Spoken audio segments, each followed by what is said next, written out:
사도신경으로 신앙 고백하십니다. 나는 전능하신 아버지 하나님 전지의 창조주를 믿습니다. 나는 그 유일하신 아들 우리 주 예수 그리스도를 믿습니다. 그는 성령으로 잉태되어 동정녀 마리아에게서 나시고 본디오 빌라도에게 고난을 받아 십자가에 못 박혀 죽으시고 장사된 지 사흘 만에 죽은 자 가운데서 다시 살아나셨으며 하늘에 오르시어 전능하신 아버지 하나님 우편에 앉아 계시다가 거기로부터 살아있는 자와 죽은 자를 심판하러 오십니다. 나는 성령을 믿으며 거룩한 공교회와 성도의 교제와 죄를 용서받는 것과 몸의 부활과 영생을 믿습니다. 아멘. 오늘 아침에 하나님께서 우리 모두에게 주시는 생명의 말씀은 누가복음 10장 25절에서 37절까지 말씀입니다. 한 절씩 교독하시겠습니다. 누가복음 10장 25절. 어떤 율법 교사가 일어나 예수를 시험하여 이르되 선생님 내가 무엇을 하여 영생을 얻으리이까?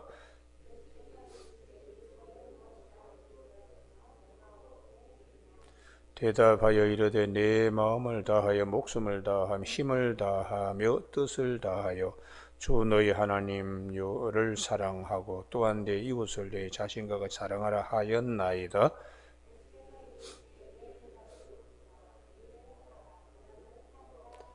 그 사람이 자기를 옳게 보이려고 예수께 여짜오되 그러면 내 이웃이 누구니까?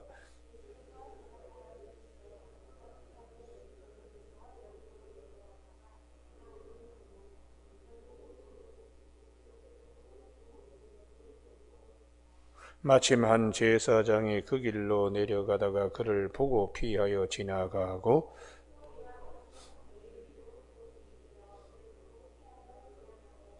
어떤 사마리아 사람은 여행하는 중 거기 이르러 그를 보고 불쌍히 여겨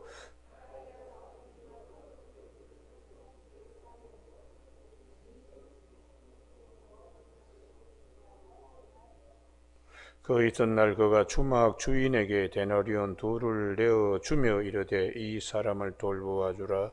비용이 더 들면 내가 돌아올 때 갚으리라 하였으니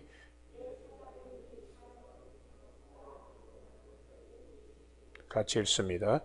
이르되 자비를 베푼 자니이다. 예수께서 이르시되 가서 너도 이와 같이 하라 하시니라.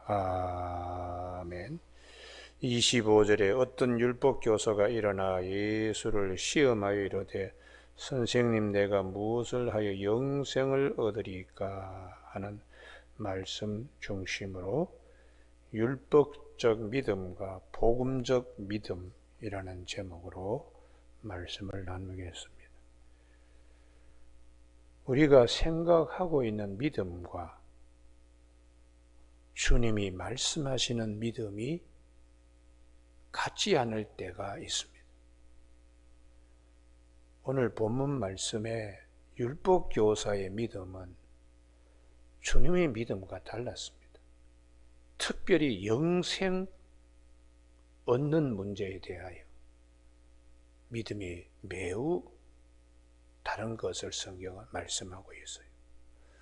우리는 아브라함의 믿음도 하나님이 보시는 믿음, 요구하시는 믿음과 아브라함의 믿음이 다를 때가 많았습니다.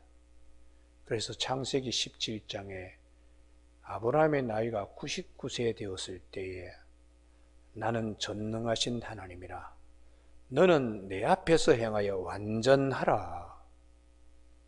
86세에 이스마엘을 낳고 99세까지 하나님이 침묵하셨습니다. 그 13년 동안에 아브라함은 이스마엘에게 온통 마음이 빼앗겼습니다. 하나님께서 나는 전능하신 하나님이다. 약속한 대로 내년 이맘때쯤에 아내 사라에게 아들이 있고 내년 이맘때쯤 네가 아들을 얻으리라 그랬을 때에 아브라함이 뭐라고 그랬는가? 속으로 웃고 100세 된 자신과 90세 된 사라의 몸에서 어떻게 자식이 태어난다는 거야? 속으로 웃고 이게 아브라함의 믿음의 현주소입니다. 나는 전능하신 하나님이다. 이 말씀 앞에 아브라함은 속으로 웃은 것입니다. 그리고 입으로 탁 뱉은 말이 이스마엘이나 살기를 원합니다. 우리가 주님께서 마태복음 15장 18절에 입에서 나오는 것은 마음에서 나오는 것이다. 아브라함의 믿음은 100세 되었는데 어떻게 그게 가능해? 이스마엘이나 살기를 원합니다. 그런데 하나님께서는 나는 전능하신 하나님이라 너는 내 앞에 행하여 완전하라. 창세기 21장에 여호와께서 말씀하신 대로 사라를 돌보셨고 여호와께서 말씀하신 대로 사라에게 행하셨으므로 사라가 임신하고 하나님의 말씀하신 시기가 되어 노년에 아브라함의 아들을 낳았다. 아브라함과 사라의 가정에 이삭을 주신 것 같이 하나님께서 아브라함에게 온전한 믿음을 선물로 주셨습니다. 그러니까 믿음은 내가 뭐 이렇게 하는 것이 아니라 믿음도 하나님의 선물입니다. 할렐루야. 믿음에서 믿음에 이르게 하는 500부장에서 1000부장에 이르게 하는 그것도 하나님의 은혜로 주신 거예요. 그래서 내 믿음으로 뭘 판단하지 말고 주님이 말씀하시고 주님이 약속하시고 주님이 원하시는 믿음의 자리로 옮겨가야 하는 것입니다. 그래서 예수님 당시에도 사두개인의 믿음, 이 믿음 때문에 주님 앞에 와서 이들이 주님을 시험했어요. 마태복음 23장에 부활이 없다 하는 사두개인, 그들의 믿음은 철저하게 부활은 없다고 생각합니다. 그러면서 7명의 형제가 있는데 제일 마지가 장가를 가서 죽었다. 그러면 그 형수가 그 다음에 형의 씨를 받기 위해서 둘째 동생이 들어가는데 둘째 동생이 또 죽었다. 그래서 7명이 모두 다 죽었을 때에 나중에 부활하면 누구의 아내가 되느냐, 배우자가 되느냐, 그때 주님께서 하시는 말씀이 너희가 성경도 하나님의 능력도 오해하고 있다고 말씀하죠. 성경도 모르고 하나님의 능력도 모르고 있다. 사두개인의 믿음은 성경도 모르고 하나님의 능력도 모르는 믿음이라는 것이. 그래서 주님이 말씀하시기를 부활할 때는 시집가고 장가가는 게 없다. 왜냐하면 부활할 때는 현재 우리 모습이 아니라 더 완전한 영체가 되기 때문에 부활의 옷을 입을 때에 현재 육신의 모습이 아니기 때문에 시집가고 장가갈 필요가 없다. 그러면서 성경에 아브라함의 하나님이요 이삭의 하나님, 야곱의 하나님이라는 것을 어떻게 읽느냐? 죽은 자의 하나님이 아니시고 살아계신 자의 하나님이심을 알아야 된다고. 죽으면 그 다음에 어떻게 되느냐가 아니라 죽지 않는다. 하나님이 우리에게 반드시 잠자는 자를 일으키시고 그 일으키실 때는 시집가고 장가가는 차원이 아니라 또 다른 하나님의 은혜의 세계에 우리가 있게 되는 이 감격과 이 기쁨을 가져야 하는데 사도계는 죽어도 부활이 없다고 믿는 거예요. 그래서 사도 바울이 사도행전 23장 8절에 보면 사두개인은 부활도 없다, 천사도 없다, 영도 없다. 바리새인들은 다 있다. 그런데 바리새인의 있던 믿음은 어떤 것이 문제가 되느냐? 오늘 본문의 율법교사가 여기 29절입니다. 그 사람이 자기를 옳게 보이려고 자기가 옳다고 생각하는 거예요. 자기가 의롭다고 생각하는 거예요. 율법에서 내 마음을 다하고 목숨을 다하고 힘을 다하여 뜻을 다하고 하나님을 사랑, 이웃을 내 자신과 같이 사랑하라 하고 자기는 율법은 달달 읽을 정도로, 달달 외울 정도로 바늘로 찔러가지고 율법의 몇 장 몇 절 하면 거기에 딱 바늘 끝이 가서 그걸 찾아낼 정도로 율법에 대해서 도사이지만, 이 율법적 믿음으로는 영생을 얻기가 불가능하다. 그럼에도 불구하고 취해 있는 겁니다. 잘못 인식되어 있습니다. 이걸 누가 크게 깨달았는가 하면은 사도 바울이 율법으로서는 죄를 깨닫게 하여 주시는 거다. 율법으로서는 구원을 받지 못하고 믿음으로만, 그 믿음은 하나님이 그냥 은혜로 주시는 믿음이죠. 하나님 은혜로. 나 같은 죄인을 예수님 때문에 살리시는 그냥 값없이 받는 은혜. 이 믿음으로만 사람이 의롭게 된다고. 그래서 로마서 3장 20절에 그러므로 율법의 행위로 그의 앞에 의롭다 하심을 얻을 육체가 없나니 율법으로는 죄를 깨달음이라. 갈라디아서 2장 16절에 우리가 율법의 행위로서가 아니고 그리스도를 믿음으로써 의롭다함을 얻으려 함이라. 율법의 행위로서는 의롭다함을 얻을 육체가 없느니라. 영생, 율법의 행위로 구원에 이르지 못하고 율법은 우리가 얼마나 죄인인가를 깨닫게 해주시는 거예요. 그러면 이런 죄인도 주님 때문에 구원받을 수 있다는 기쁜 소식, 복음적 믿음이 되어야 되는데, 그렇게 전환시키기 위해서 주님이 오늘 30절 이하에 예루살렘에서 여리고로 내려가다가 중간에 강도 만난 자의 비유를 말씀하시는 겁니다. 거기에 제사장은 피해갑니다. 레위는 다가가다가 도로 피하여 갔다는 거예요. 그러면 이 제사장과 레위는 어떤 사람들인가? 이 30절에 예루살렘에서 여리고로 내려가다가 예루살렘 성전에 종사하는 분들입니다.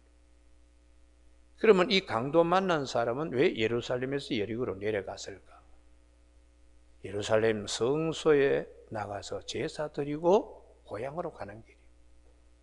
그 가다가 강도를 만났는데 그 집안 죽게 되었다는 것이죠. 거의 죽은 것을 버리고 갔다고. 그러면 왜 제사장과 레위는 피하여 갔을까? 사랑이 없어서 그런가? 아니면은 뭐 잘못되었나? 이게 이제 율법 교사가 깨달아야 될 것입니다. 율법 때문에 피하여 갔습니다. 율법 때문에. 레위기 21장 11절에 시체를 가까이 하지 말라는 것이 있어요. 부모의 시체라도 자기를 더럽혀서는 안 된다. 이 율법 때문에 거의 죽은 시체에 가까이 갈 수가 없습니다. 그래서 그렇기 때문에 사랑은 피어날 수가 없어요. 이웃이 될 수가 없습니다. 레위인도 마찬가지입니다. 레위기 7장 21절에 누구든지 부정한 것고 사람의 부정이나 부정한 짐승이나 부정한 가증한 무슨 물건을 만지고 여호와께 속한 화목제의 고기를 먹으면 그 사람도 자기 백성 끊어지리라. 시체를 갖다가 부정하게 생각을 만지면은 부정탄다고 생각하기 때문에 레위기 21장 11절과 레위기 7장 21절의 말씀을 기억하기 때문에 이분들은 강도 만난 자, 거의 죽음 직전의 시체와 같은 자에게는 다가갈 수가 없습니다. 이게 율법적 믿음의 한계입니다. 이렇게 사로잡혀서는 생명을 구할 수가 없어요. 죽어가는 사람을 구할 수가 없습니다. 그래서 이 유대인들이 소위 개 같은 자라고 욕을 하는 사마리아인, 선한 사마리아인을 주님이 비유 가운데 주인공으로 등장시키고 있습니다. 이 강도 만나가지고 거의 죽음 직전에 숨이 깔딱깔딱 넘어가는 자에게 진정한 이웃, 정말 구원을 베풀어 줄 자는 사마리아인, 자기가 타고 온 나귀에 이 사람을 싣고서 나귀의 마부와 같이 종으로 이렇게 길잡이가 되어서 여인숙에 들어가서 밤새 끙끙거리는 자의 옆에 같이 있어주는 거죠. 거의 그냥 죽어가는 자 얼마나 힘들겠어요. 매 맞고 몸 다 찢어지고 상처 가지고 있던 포도주와 기름으로 닦아주고 그리고 옷을 찍어서 찢어가지고 붕대로 감아주고 이런 이제 사마리아인 밤새 벗이 된 말벗이야. 끙끙 앓는데 그래도 의지할 수 있는 친구와 같이 가족 식구와 같이 가까이 했어요.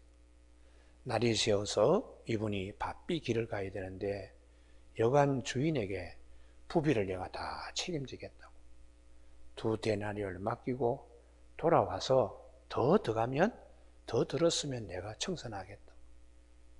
이게 얼마나 이 강도 만난 자에게는 편안함과 내일에 대한 근심 없이 이렇게 만들어주는 선한 사마리아. 이 친구가 과연 누구인가? 우리 인생에서 내가 참 힘들고 내가 참 어려울 때에 정말 이렇게까지 해줄 수 있는 분이 누구인가?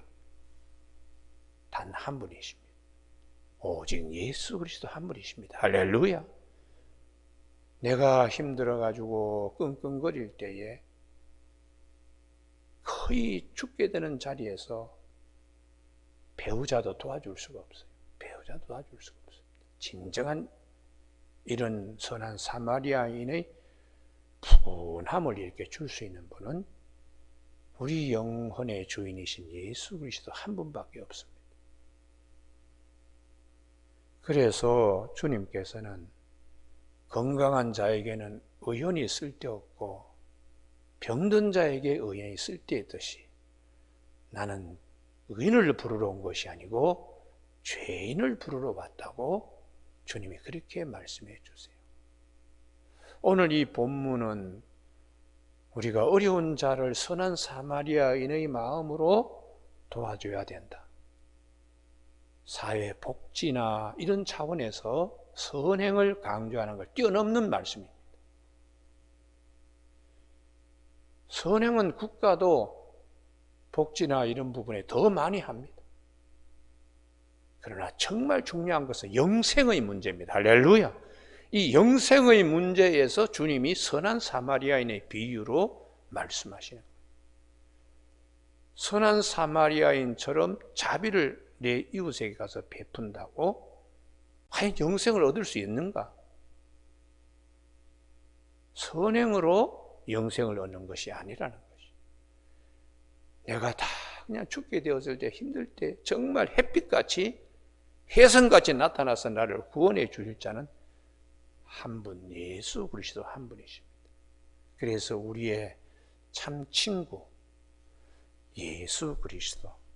주님께서 요한복음 15장 13절에 사람이 친구를 위하여 자기 목숨을 버리면 이보다 더 큰 사랑이 없다. 죄인, 우리가 아직 죄인 되었을 때에 그리스도께서 우리를 위하여 죽으심으로 하나님께서 우리의 자기의 사랑을 확증하셨다고 그렇게 성경은 로마서 5장 8절에서 말씀해 주고 있어요.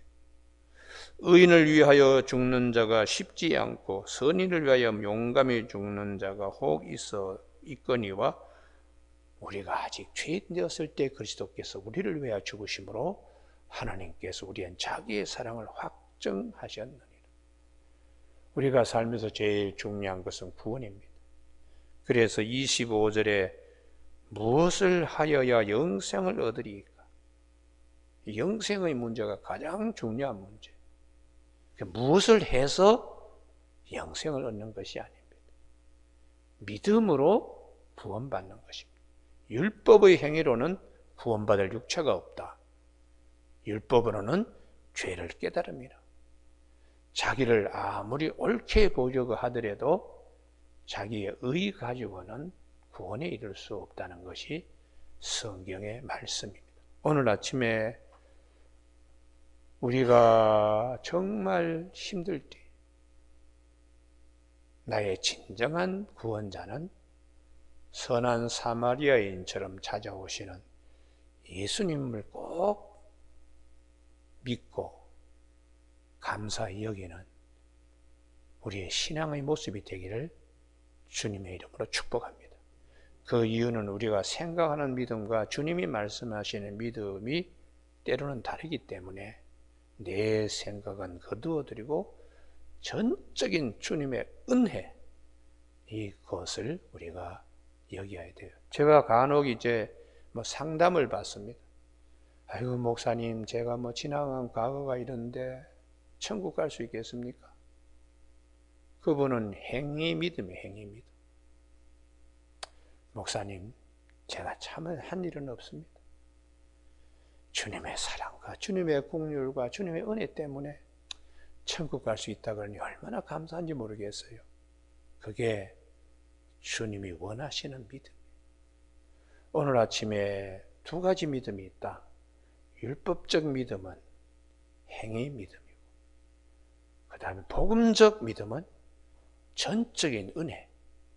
그래서 복음적 믿음을 우리가 가져야 된다는 것이.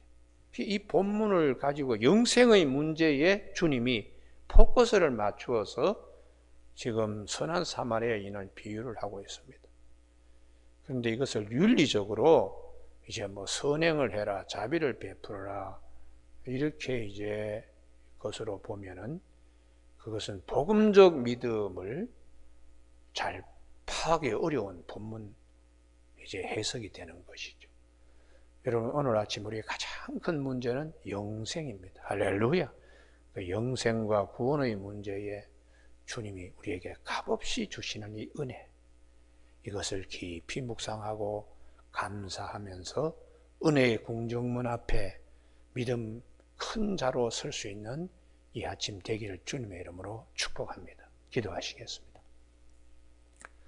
하나님 아버지, 오늘도 본문 말씀의 율법교사가 자기를 옳게 보이려고 하는 이 잘못된 신앙 앞에서 주님은 우리에게 참 구원자 되심을 말씀하시며 이 기쁜 소식, 이 복음적 믿음 앞에 우리 모두가 설 수 있도록 말씀하시니 영생을 값없이 그 이름을 믿는 자들에게 하나님의 자녀가 되는 권세를 주신 은혜를 늘 마음에 깊이 새기며 힘들고 어려울 때에 정말 나의 참 친구로 다가와서 위로하시고 우리 곁에 계시는 주님을 늘 바라보는 우리의 믿음의 행보들이 될 수 있도록 이 말씀을 통하여 기억나게 하시고 생각나게 성령님 해 주시길 원하오며 예수님 이름으로 기도드립니다. 아멘.